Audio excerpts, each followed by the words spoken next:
Of course, meeting new people and making new friends can be a challenge, but when you are on the opposite side of the world, in a foreign land, in a foreign, strange part of the world, this can add a level of complexity to being able to make friends, make connections, and have human contact in general. But after roughly, let's say, 18 years abroad, on my march to 2 decades outside of my home country, I can say there are things that I've picked up along the way and learned that can help make those transitions into that next life, into that next phase of life in a new country, just that little bit easier. So I'd like to share a little bit of that in this episode. Of course, it is a Friday night. I am Rafael Di Furia. This is another episode of Not Your Average Globetrotter, and roll that intro.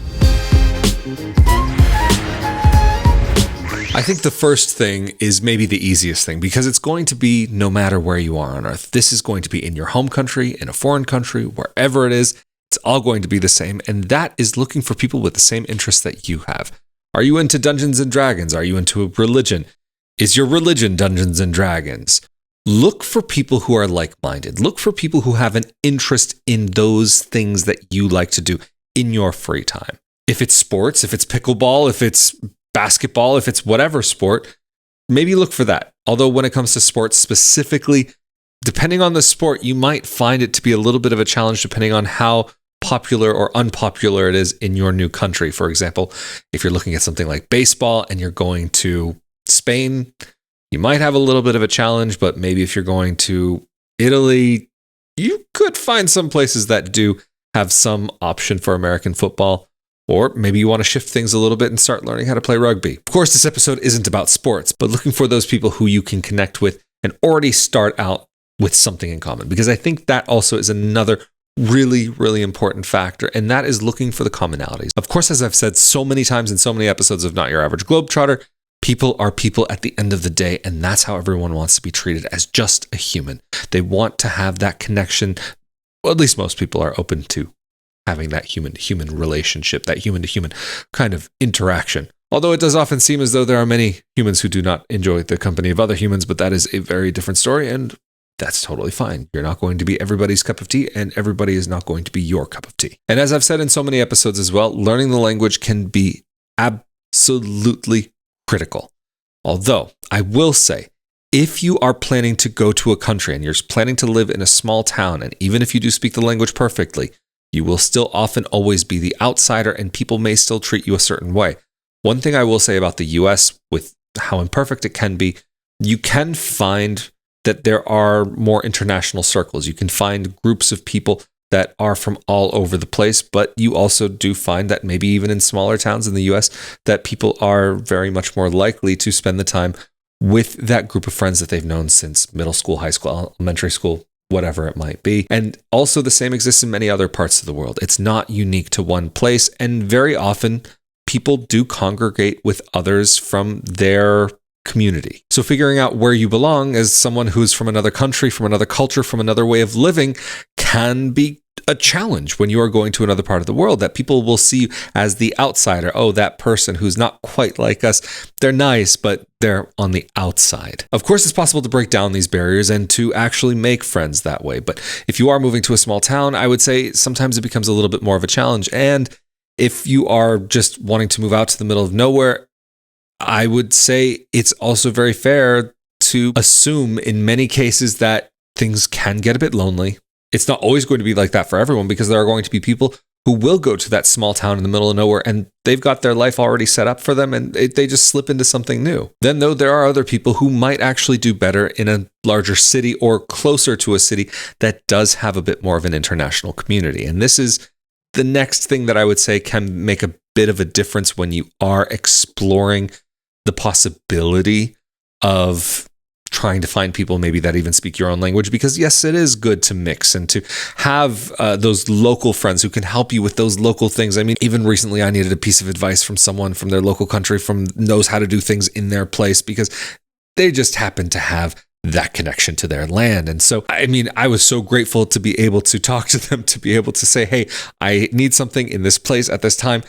Can you advise me on what I should do? The connection was made and the ball is rolling. What also is very important, though, is figuring out how you can have that conversation with people in your own language, or maybe people who are a little bit more on the international side. There are international communities, especially in Europe, There are a lot of groups that get together, whether it's for language exchange, cultural exchange, whatever it may be. I mean, even you can find plenty of websites where people just write their name down and they get matched up with random people for dinner or whatever. But Facebook groups, I would say, are good to look for.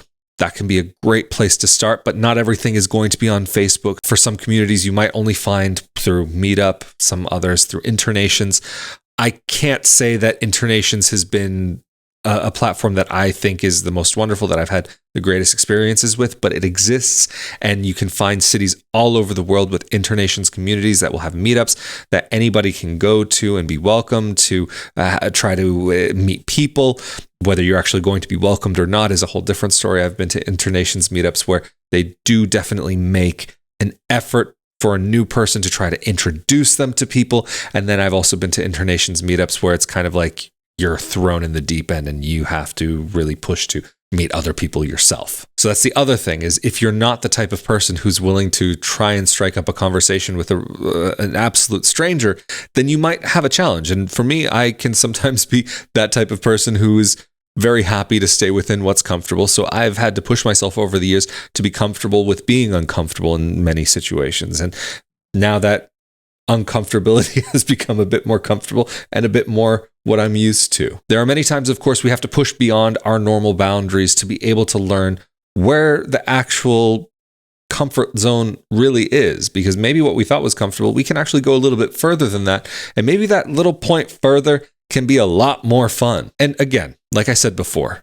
at the end of the day, people are people. People are looking to connect with others, especially if they're going to an event where people are looking to actually have a conversation.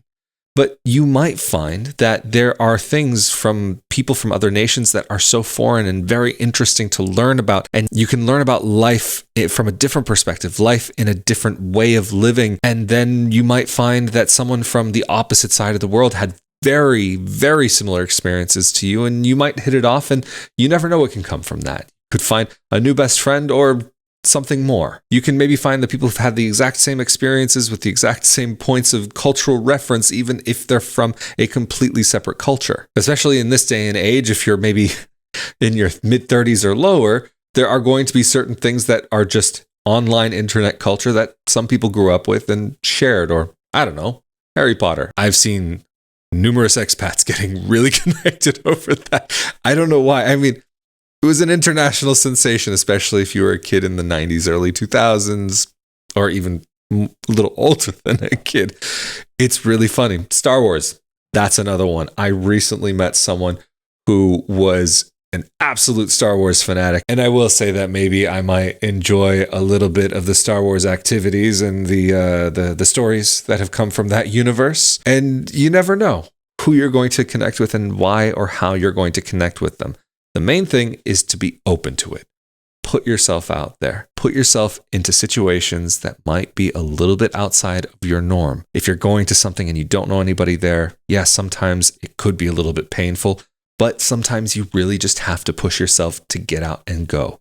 You might even be surprised in your city that you're living in now. If you start doing a little bit of research, you might find WhatsApp groups, Facebook groups, this group, that group, the other group, and you could have something to do every night of the week. Even, for example, there could be an international meetup or a language exchange group or whatever it might be that maybe people get together on one night of the week. And then some of those people from that group also want to get together on other nights or other afternoons or over the weekend. And then from there, you can start meeting more people, making more connections and figuring out who are the other people that maybe you have things in common with. And once you've had that experience in these larger groups, you can find and put together your, again, tribe, for lack of a better word, of people that maybe are a little bit more close to the type of people you would be more interested in actually spending genuine, real time with. In short, a lot of it really does come down to put yourself out there, get a little uncomfortable, but don't drive yourself crazy. It's really important because moving abroad, going to the other side of the world, you can't do it alone. You definitely, even as independent as you may be at home or wherever it is you are, you need people and connections with other people to really understand how to get through things, how to maybe take care of daily tasks or important whatever it might be that you have to get done, paperwork, paying a bill. Sometimes these little connections that you make with people can help you get over major hurdles. Anyway, this has been another episode of Not Your Average Globetrotter. Thank you so much for joining me again. And also a huge thank you to those of you who help to make these episodes possible on a monthly basis through RafaelDiFuria.com/Patreon, Patreon.com/RafaelDiFuria, as well as the thank you button here on YouTube and the one-time support through RafaelDiFuria.com/support. Of course, if you have any thoughts on anything shared in this episode, whether you agree with me or disagree with me, feel free to leave that down in the comment section below. Or if you have any tips that you would like to share from your experiences making friends abroad, across the world. Even you might be able to make connections with people before you even arrive and have a friend right off the plane that you can go grab that coffee with. You never know what can happen. But again, I'm Rafael Di Furia. This has been another episode of Not Your Average Globetrotter and another Friday night. Stay safe and healthy out there, and I'll see y'all next time. Later.